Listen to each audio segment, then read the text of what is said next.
আসসালামু আলাইকুম রহমতুল্লাহি ওয়াবারাকাতুহ।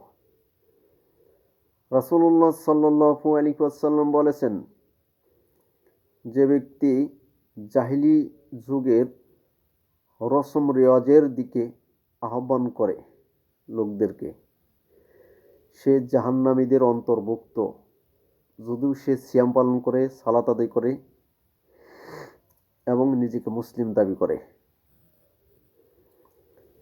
অতএব এই হাদিস থেকে এটা প্রতীয়মান হয় যে, যদি কোনো ব্যক্তি কোরআন এবং সুন্নাহ ব্যতিরেকে ভিন্ন পথ ও মতের দিকে কাউকে আহ্বান করে,